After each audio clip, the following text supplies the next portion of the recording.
products are only half the story at massive trade shows like Interzoo 2026. Behind every booth is a founder, a family business, or somebody that saw a problem and decided to create the solution. If you missed our first episode from Interzoo 2026, a little recap, we went to Nuremberg in May for the world's largest pet show, where event management company Kalman Worldwide, who also sponsored the booth and our episode today, built a recording booth right into the exhibit on the show floor. Over 4 days of the show, we conducted 34 interviews and gathered 12 plus hours of content. Today, we'll share part 2, which will focus less on Interzoo and the European pet market as a whole, and dive deeper into the origin stories, philosophies, and insights behind passionate entrepreneurs across the world. Welcome to Barking Mad, a podcast by BSM Partners. I'm your host, Jordan Tyler. Now, as you would imagine, Interzoo was packed to the brim with a wide variety of pet care products. But the conversations we had in the booth centered around a few common themes: humanization, health and wellness, and accessibility. And don't get me wrong, doing 34 interviews for 4 days was a lot. But I'd be lying if I said I didn't have fun. One of the most fun conversations I had was with Angela Lanotte, whose family's been making dog treats in Italy for decades. In our conversation, Angela touched on everything from traditional baking to changing consumer sentiments around pet treats. Let's hear it. Thank you for inviting me. I'm so excited for this because this is the first time that we have a podcast box like this. So, wow, well done. Thank you. So, I'm Italian, so this means that I have something not in common with you. But my father owns a company that was, since 1984, we produce and manufacture biscuit, cookies for dogs. Yes. Italian style. And I know that you know because everybody that comes here told you about my booth. We have a huge booth with a special floor where you can display all the cookies that we have. Angie described many of Rolls and Rocky's treat options are designed around specific occasions or experiences. And that reflects just how much we as pet owners want to feed our pets in ways that mirror our own eating habits. We produce everything in Italy. And this, I think, when you're talking about food, is kind of a plus. People loves Italian food. So we do these cookies that, of course, they smell like cookies, especially the vanilla one, the carob one, the tomato one. They are really, the milk one, they smelling like the cookie that you had when you were a kid. Then we have also the chamomile one, the chamomile and valerian. And the dog love it because they relax themselves. Yeah, it's functional too. Yes. Then we have the Parma ham. Do you know Italiano? Il prosciutto italiano is the red one, the very tasty. We have the ham bone, vacuum packaging, and we sell to the dog. And this one is another great bestseller idea that my dad had long time ago. I'm talking about 42 years ago. And then we have a Christmas section that everybody stop by because, ladies and gentlemen, listen this, our cookies can be hang on the Christmas tree as a decoration. No. So then, of course, depends on your dog. If you have a very, energetic dog, don't do it, or do another separate Christmas tree for him or for her. But this is the idea. And so we love also the Christmas because you want to celebrate now with your dog. The dog is no more just someone in the family, is really a part of the family. And this industry, I think that you can see all around. We have a lot of things. Sometimes you feel, really, this is for dog. I thought was the same of the human. Sometimes you have that kind of feeling, but it's important, especially when you want to feed them, even for the biscotti, because we do like the human biscotti. But the point is that don't feed them with the human biscotti because that one, they have too much sugar. In fact, my biscuits, they look like the human one. You can taste them. And then if you bark, I got the antidote, by the way. But if you don't bark, and I like to taste the vanilla and the milk one. I don't like to taste the gravy one. The gravy, no, I feel it. Then we have cookies plus rice together.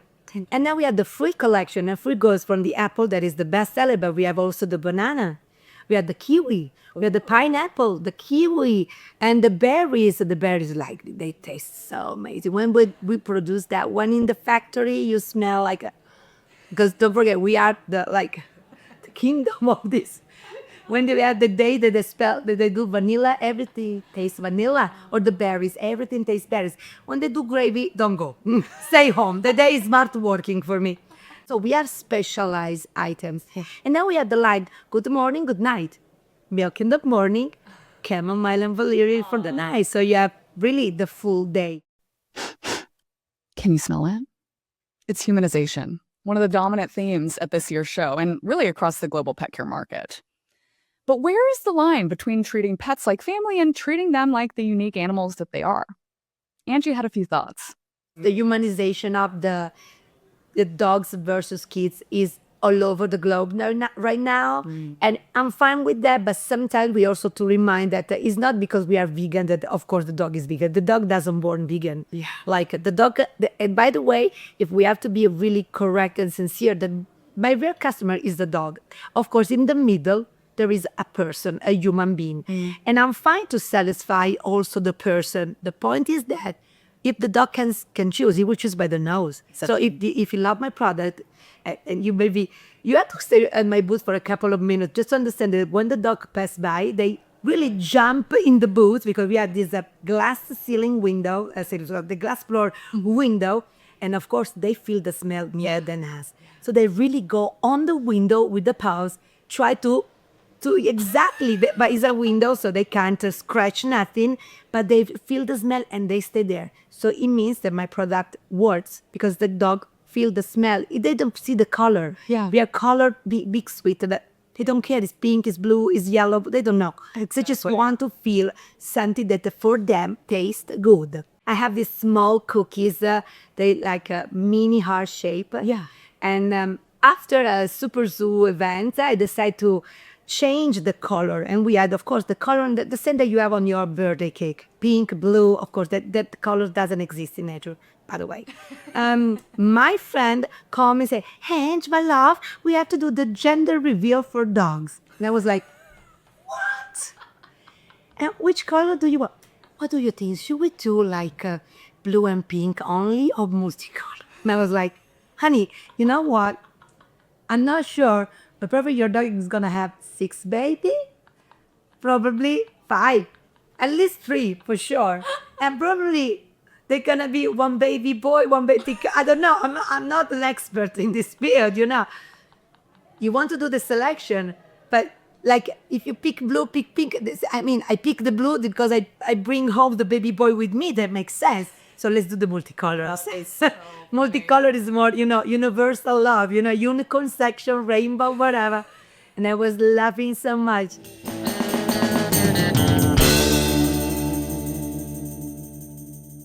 I was also laughing so much in that interview. Angie was amazing, and I thought it was really cool how Rolls & Rocky has stayed true to its legacy while also meeting the needs of more modern pet owners.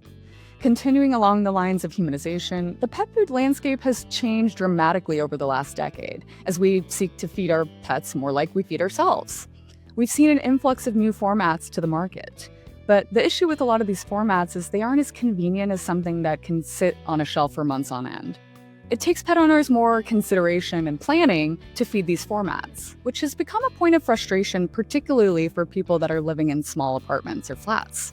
In fact, the idea for Marleybones, a fresh dog food subscription service in the United Kingdom, stemmed from this exact frustration. Josephine Rode Baker and Michaela Alexandra Wilson Scobe recognized this as an opportunity and started Marleybones together in 2020. It was very much out of a personal frustration I had with my own dog, Marley, that we're named after. He's the dog behind the brand. We started because I moved to London. We're both Danish. And at the time, I was looking for high quality food. But living in a small London flat, I just didn't have the room to store frozen, high quality food or raw. So I was looking to really bring quality into a shelf-stable, sustainable format. And somehow, managed to call Michaela, who was still back in Denmark, and convinced her to join me in London to get Marleybones that started. We did during COVID. Lovely. Are you guys longtime friends? Did you go to school together? We've known each other, I want to say 16 years. Yeah, Been a while. It's been a little over time. We actually lived in the same street in Copenhagen. So we were friends for whole founders. And you were a little bit crazy in the beginning. Because I know in the beginning. Like you were finishing your law degree. I was like, maybe become a lawyer. I don't know. Yeah. And I feel like, are you sure you want to do that? Eliza seems a bit far.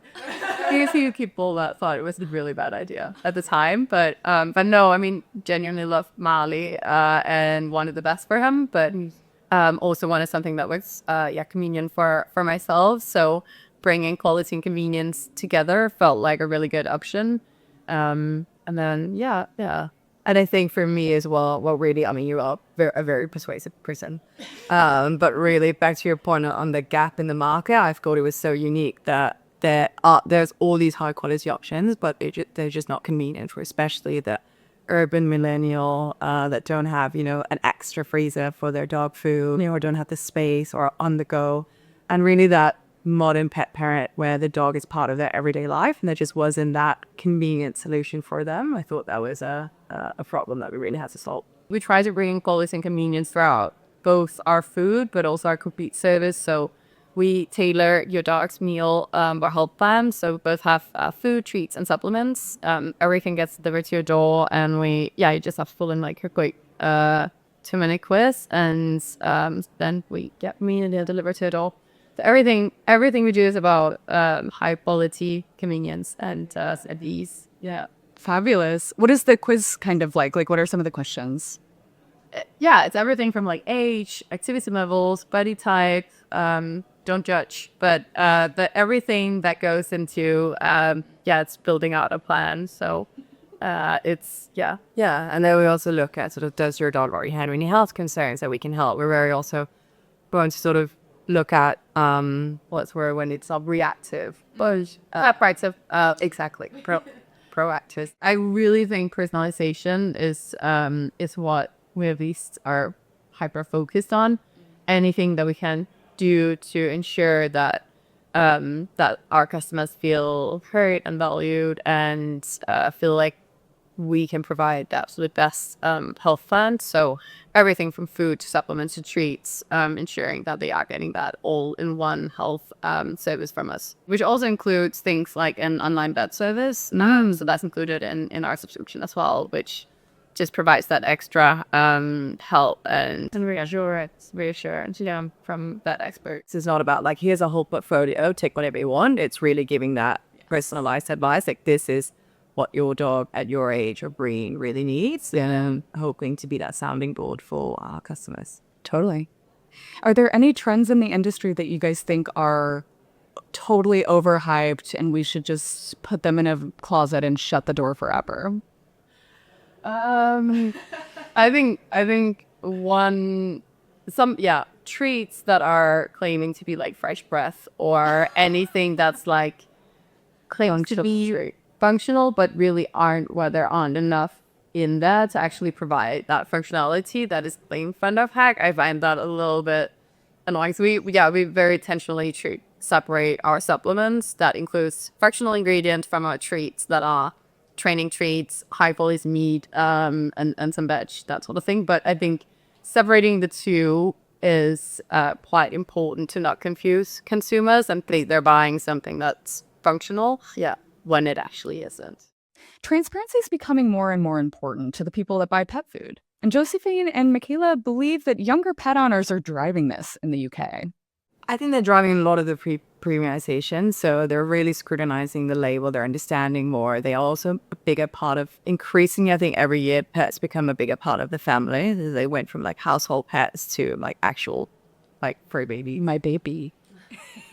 I think it's becoming stronger and stronger with the younger generation, the stronger that feeling. So they're definitely driving the premiumization, but I think they're also driving brands to become better and really thinking about the traceability and the quality of the ingredients and making sure that we are providing the best possible nutrition. We tend to look a lot at the human space when we look into product innovation. I think the pet industry is typically just a couple of years behind of where the human industry is going, I think. And a really interesting topic that I think consumers are getting a lot more educated on at the moment is all around gut health and the gut microbiome and how good gut health really supports health overall. Mm-hmm. So that's something that we're trying to do a lot more research into and trying to find someone who can really do research into the gut microbiome. So not just testing our food, but how does the food actually affect the dogs that we feed it with. So I think that's something that we're at least really keen on exploring and see whether we can really validate and claims through proper research.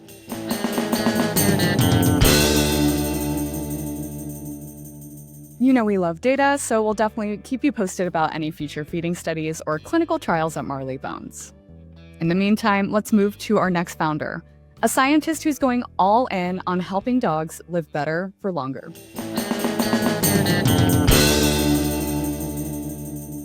My name is Anja Skodda. I'm a scientist in biotech and bioengineering, and I'm representing my own brand, HappyBond. And we are speaking today, presented by HappyBond, about the future of pet longevity. And I spent the last 15 years in longevity research, bringing products from science and ideas to market.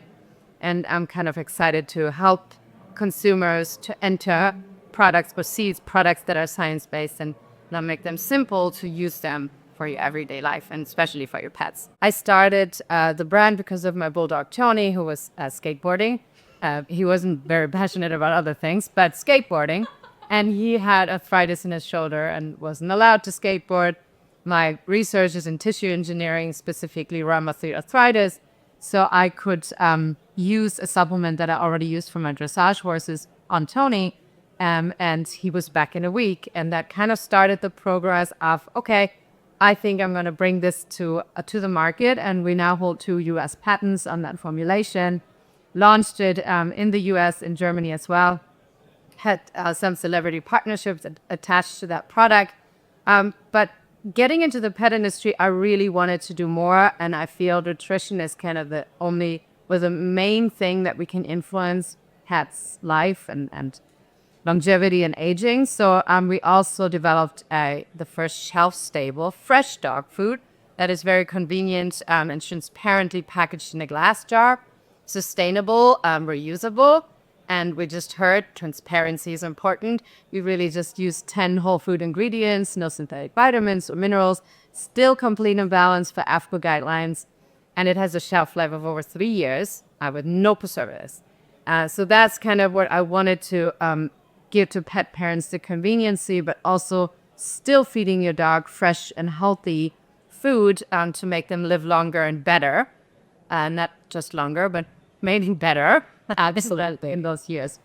And now we're evolving HappyBond into a more longevity brand to add some AI and new tools and epigenetics to it to actually prove that you're doing the right thing in your pet's journey. A little bit short on epigenetic. I don't know if everyone understands because you talked about genetics.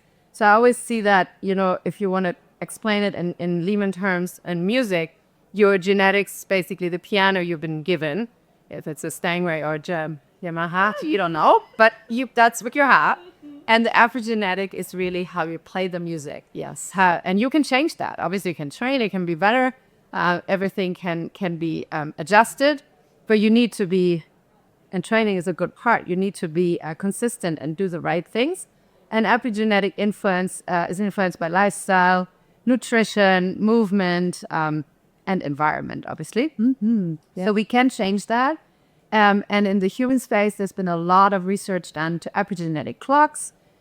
Steve Howard's the king of clocks and started that development. And there are a handful of great epigenetic clocks that we can actually see a lot of things that we can monitor about our health way earlier than a blood panel would show. Yeah. Now, translating that to dogs, and I just really love that we have that opportunity in pets because, first of all, their metabolism is so much faster. So we don't have to wait 70 years to see results. It's much faster. And also, we are really in charge of their diet. I mean, try to change human behavior to consistently eat one healthy diet. Good luck. That does work. The dog won't open the fridge at night. It won't drink the extra glass of wine. They just do what we give them. And we have that big power to make an impact on their health and aging through nutrition, which happens every day, 365 days a year, through their whole life. So that's why I think it's so powerful. There's obviously movement and restoration and environment and obviously the microbiome, which is another big research point. But the nutrition is really so important and that we can influence. So that's why we wanted to show that with epigenetics and that test. We did a pilot study that showed how we can influence the quality of nutrition, how that influences the aging pace. Anja points to something we're seeing more and more. Instead of aiming to increase lifespan for our pets, we should really be considering health span. In other words, it's less about adding years and more about adding extra years, but making sure they're not totally miserable. Dogs, you could see that in longevity space, and in humans, should be the same for pets. And there are great brands and great companies that do a lot of research in that field, also metabolic health, that is really going more into the scientific way. What I really don't like is we see the same ingredients for years and years, and it's just different ways of packaging them. Truly. So that's not innovative, in my opinion. No, like, you need to bring up, we have to really look at the supplements and get a little bit more innovative for your pets.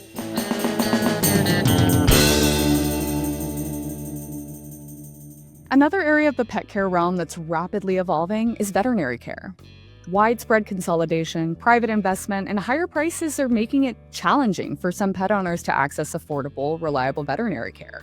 So we need to look for other solutions. At Interzoo, I sat down with Jan and Alex Holtzapfel, the husband and wife team behind Dr. Sam, one of Europe's earliest veterinary telehealth platforms, and their newest venture, Pivio.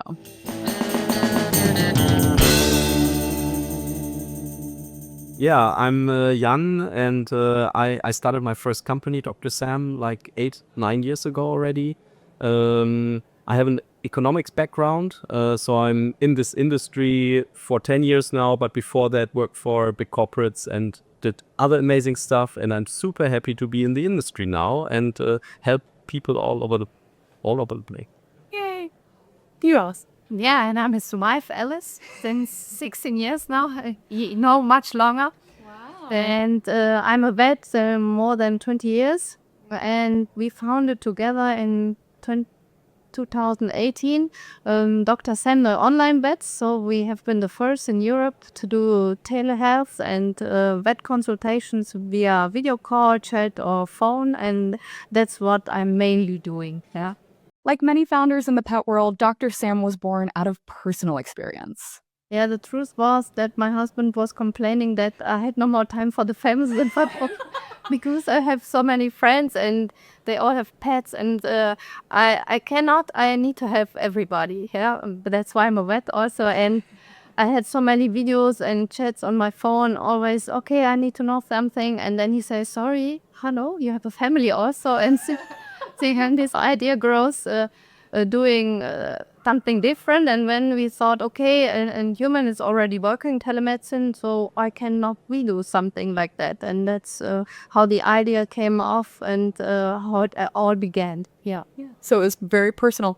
Yes. Yeah, quite personal actually, and it's also the first company. The name is Dr. Sam, and Sam was our first dog we had together. So out of this dog, the idea came up to name the company after our first dog. Yeah. I love that. What kind of dog was Sam? Australian Shepherd. Oh, Yeah. beautiful. Such. Super sweet. As Dr. Sam grew, Jan and Alice started noticing patterns in the questions pet owners were asking. This led them to a new venture, using the data they'd been collecting in tandem with AI to support decision-making across stakeholders in the pet care ecosystem. I mean, what we saw is after thousands and thousands, and you could even say millions of consultations via chat, via video, we learn more and more that there is a certain structure, that there are questions that repeat themselves, that there are answers that repeat. Yeah, and so we found out that there's, looking at the structure, that we could use this data to somehow also help other companies to somehow use this data. And what we built is actually out of this an AI infrastructure. We founded another company, which is Pivio, our second company, and all this data now is readily available for other companies to be used in a B2B services way, you could say. So what we typically do, for example, we work with insurance companies, help them with triaging for their injuries, or we work together with pet food companies who want to somehow lead their customers to the right product, to find the right product, or if they have questions related to their pet health, we also help them. So it's basically a service which can be implemented within the whole pet health vertical, or even the pet care vertical. So it's quite broadly adaptable to each individual need. Huh? Yeah, I also wonder if animal shelters could use it to help decrease some of their vet costs. They could, yes, absolutely. And for now, we don't have a partner there yet, but we would be super happy to have animal shelters to provide them a service for free so that they can use it for their pets as well. Yeah.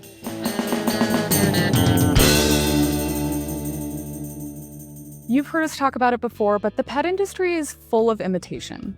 Innovation, on the other hand, can be hard to come by in a highly regulated category like pet nutrition. That is, unless you come across King's Choice. I sat down with Milos Akshakish to talk about his product, which combines the elements of a treat, a supplement, and hydration into what he calls the world's first juice for dogs.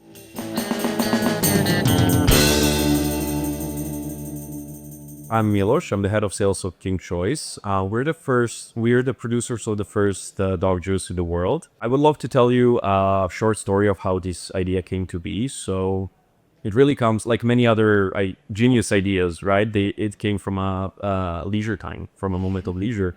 Our owner, George, was sitting with his little Yorkshire Simba on his lap. And, he was thinking, okay, if I'm eating something, the little guy will want a piece of the action. There's so many different snacks and treats I can give him. But if I'm opening a can of soda, if I'm making a fresh lemonade, if I'm drinking a coffee, there's really no way to reciprocate that and to share the experience itself. So he came up with this idea, and one of the first thing he did, and it turned out to be one of the best business decisions overall he made very early, was leaving the recipe to the real experts, right? So he went straight to the professors from our faculty of veterinary medicine back in Belgrade. They made a great recipe, fully functional, 100% healthy, zero sugars, of course, zero artificial ingredients. It has many functional benefits. It's good for the eye. The juice is good for the eyesight, for the bones. It has collagen in it. It has many amino acids, so it's good for the vitality and the muscles of the dog. Every single juice has a different extract from a different fruit. So it comes with raspberry, pineapple, and blueberry at the time. And every single every single juice also has a different meat flavor, right? So it's pork, chicken, and beef. And this is the part that makes the dogs absolutely go berserk for it, right? So we believe it's very innovative, and we soon came to the realization that it's a category of its own, really. Like, you could call it a treat, you could call it a supplement, you could call it a drink, but King Choice is really at the perfect intersection between all three, right? Because you can give it at home as a treat after a nice meal, after a long day. If you're out in the park during a long stroll or maybe a hiking trip, like, you can always pull out a really nice, refreshing drink. And the most unique part really is that you will also find it in your favorite pet-friendly cafe, right? So you'll take the espresso just like the way you want it, and the waiter will of course offer King's Choice to your dog as a refreshing drink. It's amazing. Yeah. Where is it currently available? So currently it's available besides Serbia, where we're based off. It's available in some European Union countries like Croatia, Slovenia. We're about to do our first export in Greece. We're very excited about that. Wow. It's also in Cyprus currently. It's in Malta. And yeah, that's the main reason why we're here, because we have a very strong basis. We have our foundation set, so we're looking for a rapid expansion. So we're talking to many people out here, and hopefully by the end of the year, you'll find it in Germany as well, in Italy, in France, in Spain. And, going west, we hope to arrive to the United States by year's end. And at the end of the day, we'll let the juice speak for itself, right? We've, at this fair in particular, we've yet to see a dog refuse it. Really? Exactly. What's the most popular flavor? Is there a more popular flavor? I have to say, and this is a very good question, it's a common one we're getting. I don't know if I'm being biased. For me, it's raspberry personally, and a couple of colleagues share the same sentiment. For the dogs, I think they go crazy. Maybe not 33, not an equal split, but I think there's really no like big disparity between the three. Yeah, maybe they appreciate the variety, right? Our conversation naturally turned to some of the trends Milos is seeing across the global pet market. And at this point in the episode, you shouldn't be surprised at where he takes us next. Being relatively new to the industry, I had to do a lot of reading to catch up with all of the trends and everything. And one piece of data that stuck with me, at least for Europe, I'm sure that the trend follows, the numbers are similar in the US, is that around 3/4 of pet owners look at the nutrition and the quality of the food and the ingredients in the same way that they would be looking as if it was for them in their household, right? The label needs to be very clear. It needs to be very clean, not too much mumbo jumbo. You need to have scientifically backed information and data and studies and so on that easy to come by and easy to find. And these are all things, of course, that we made sure to have and incorporate in Kick's Choice. I can't say I've seen anything else like it. I do see a lot of like hydration supplements and liquid supplements seem to be growing and growing, as I do think pet owners are becoming more and more aware of how important hydration is. But this is really, taking it to another level, a level of fun and almost, humanization. It's good that you mentioned humanization. It's really become table stakes at this point, right? You'll walk through Interzoo and you'll see so many products that try to humanize the whole experience and everything. I think the general direction that most products and manufacturers are going for is, okay, let's increase the quality, right? This goes back to what I said earlier, because the consumers obviously want the best of the best for their pets, and that's natural. But I think, again, the direction many manufacturers are going for is, let's increase the overall quality of the food. Let's use 100% healthy ingredients. Let's use the best of the best when it comes to the raw ingredients. What we bring when it comes to humanization is the new experience angle, as you mentioned, right? Of course, it has to be healthy, and it's best in class, made by professors. But when we say humanization, we mean, okay, let's bring owners something that they couldn't do before with their dog. Okay, so we can spoil them with food, we can buy them a bed, we can buy them clothes, accessories, but let's expand on the experience that we have with our dogs. It could be, again, in a bench in a park. It could be in a cafe. Bring it anywhere a dog goes, really.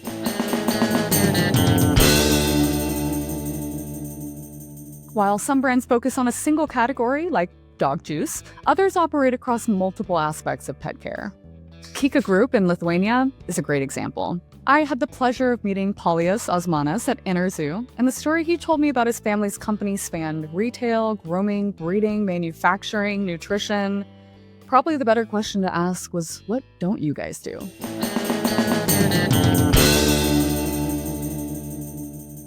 Big pleasure to be here. My name is Paulius and I'm coming from Lithuania. So it's a small country in the northern part of Europe. And we are the 9th time already in Interzoo. So we're kind of like internationally for about 18 years already. And I represent the Kika Group company. And the Kika Group company, it's a family company. I'm also a member of the family. I'm son-in-law of the owners. So pretty much all the family is working in the company. The company, we started the company in 1991. So it's actually 35th year this year when we are in the pet industry. Congrats. Thank you very much. And we are, I believe that we're a little bit different than anybody else because we have very comprehensive experience. Because first of all, my mother-in-law, when she was 16 years old, she had a dream to have a poodle. And it was quite difficult days. And it was really tough to get it. And the dream came true when she was 16 years old. So the name of the poodle was Kika. And that's why the company is called Kika. But talking about the experience, we do have our own pet specialty retail chain store in Lithuania and Estonia. So we have 120 plus stores. Wow. And it's quite a big density, I would say, because in Lithuania we have less than 3 million people and we have 70 stores. Then in Estonia we have less than 1 million people and we have 50 stores. So we're very crowded, I would say, in those countries. But it gives us a lot of understanding. What does it mean to be a retail? Yeah. Because we will go further, and I will talk a little bit about the brand. But you sell the brand to the retailer, and you need to understand what they care about, what is important for them. Exactly. Sometimes when we speak about the products, we speak a lot about the features of the products, how cool we are, your unique selling points and so on. But for the retailer, he loves what he's doing, but at the end of the day, he needs to pay the rent and to pay the salaries, right? So when we are retailer, we step into the shoes of the other guys to whom we're selling in other countries. In part one, we explored how regional differences can influence how people seek out and buy pet products. Polly has offered an interesting perspective from the Baltic region, where Kika has built an extensive retail presence over the last decade. Many of their products originated from specific problems they encountered through their own experiences as breeders, retailers, and pet owners. So my mother-in-law, she's a breed preserver. She's breeding, I would say, preserving more the Maltese, Bichon, and Pomeranians. Oh, wow. It's a very cute but very challenging breed. I bet. So because of those breeds, I would say we had to invent the products, because we were able to understand the true nutritional needs, true coat and skincare needs. And we have probably more than 2,400 champion titles of our dogs. Wow. So we're a little bit pet freaks. Yeah. In a good way. In a good way. We travel the world. One of our dogs has more than 64 champion titles. So we say it's like a goat, the greatest of all time dogs in the world. My mother-in-law, she was nominated as the best Pomeranian breeder in USA 2 years in a row, being a Lithuanian lady. So you can imagine how passionate we are in everything what we do. We couldn't be here where we are today without this ecosystem, because it comes as an understanding what are the needs of the pets. Because, it's in our company, it was never about money. Money will come. Money is an outcome. But if we do good, if we really change the life of the pets and pet parents and make it more healthier, having like less anxiety in a family, people are, willing to contribute. So we always say that none of the products that we created actually were for the money. Yeah. We created as a solution because we noticed a problem. And one of the problems that we noticed many years ago, it was about the tear stains on the white dogs. Yeah. You see a lot of dogs has a tear stains. And then we said, okay, how we can get rid of the tear stains? Because first of all, it doesn't look nice, right? It's like something dirty. And is it possible to remove it? Not like dyeing or cutting out or something like that, but just remove it? Mm-hmm. And then we started to speak with the various nutritionists, veterinarians, said, hey, why nobody invented something that it would really work in a natural way? Not for models, treatments, not antibiotics or something like that. Just something that, why is it happening? And of course, we said to ourselves that let's try to do it because we have a factory, and we understood that nutrition is a core thing here. So it took longer than we expected. It took 3 years of the various researches, trials, so forth and so on. I mean, we did hundreds of the blood tests, hundreds of the feces tests and so on. And then we ended up by having a product, a food, which helps to get rid of the tear stains. And then people say, okay, is it like, can I do it like in next day? It's gonna gone? No, we said it's natural. You need to wait. Yeah. And it takes actually, from 6 to 8 weeks to see the result, because the new fur starts growing, in a color you need, and like it's a white color. We don't stop the tearing. We don't close the tear channels or something. We just make it like it's supposed to be, transparent and clear. So it was one of the core products that we became like more famous in the world. Yeah, because of the challenge that we had in the past. I love that story because it really speaks to today's message. Kika Group and many others we interviewed at Interzoo 2026 didn't set out to simply create a product and make a buck. After 35 years, 120 plus stores, and 65 countries, Polly says it always comes back to one thing. It's about the passion. Yeah. and patience. Yes. It's 2P. It's not like a 4P or 5P in marketing, but it's 2P, you know, passion and patience. Unfortunately, the patience, you always want to have a little bit quicker things done, but you have to have it. And, you know, we are family company. We're not huge company. And I think that this is the thing, what we do different. Bold somehow appreciate that because the higher goal is to just improve the well-being of pets and to have less anxiety for the parents.